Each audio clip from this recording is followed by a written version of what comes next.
Welcome to Awesome English. I'm Dan. Now today's lesson is all about writing metaphors. Now if you haven't watched our video on similes, I suggest you do that first. Alright, let's get moving.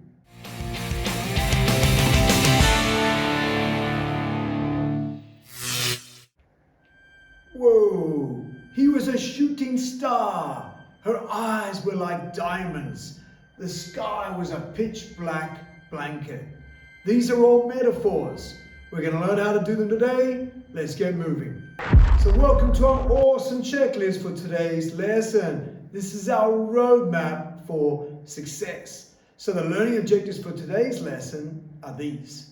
So number one, to know what is a metaphor, to know why we use metaphors, and to be able to make a metaphor using our awesome formula. Let's get moving. Sally's tears were a river. Now, were her tears really a river? No, it's a metaphor. So a metaphor is when we compare two things that are not the same. We use them in our writing to make it more engaging, more interesting, and it makes us better writers. We can use metaphors to describe characters and settings. So let's learn more. Let's start practicing.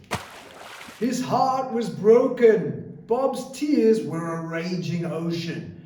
Now a metaphor is where we compare two different things. In this case, we've compared heart and broken, tears and ocean. So now it's time for a think, pair, share. Have a chat to the person next to you or have a brainstorm session at home. Think of two things you can compare using a metaphor. Let's do it. Alright, so a cool way to make a metaphor is to start with a simile. So if you haven't checked out our video on similes, check it out. It's important that you know how to make a simile first. So for example, if I start with, the girl was like a flower. I'm comparing the girl to a flower. I'm using a simile, like and as. Now you can use this formula to turn this simile into a metaphor. You take a simile and you minus like or as, and that will equal a metaphor. So let's do it. The girl was like a flower. There's our simile. Let's take away like or as, and we end up with the girl was a flower. Boom, we've just made a metaphor. Over to you. Create a simile, minus like or as, and you'll get a metaphor. Your turn.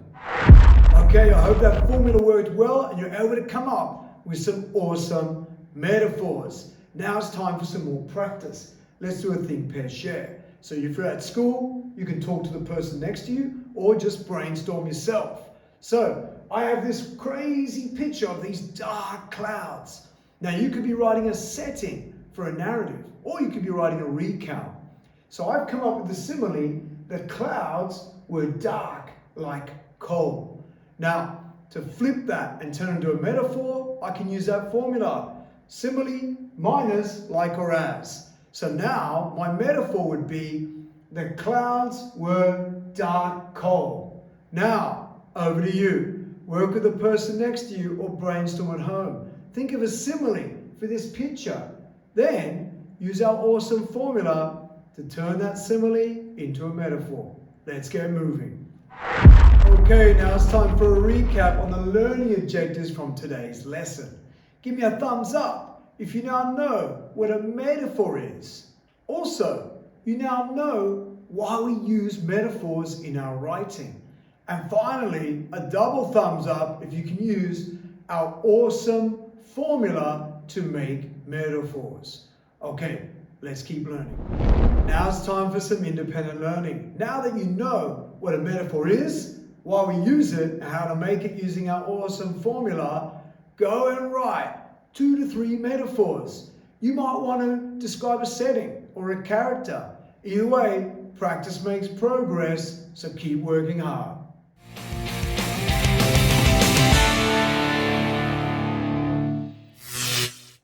Alright, thanks for learning this today. I hope you've had fun learning about how to make metaphors using similes.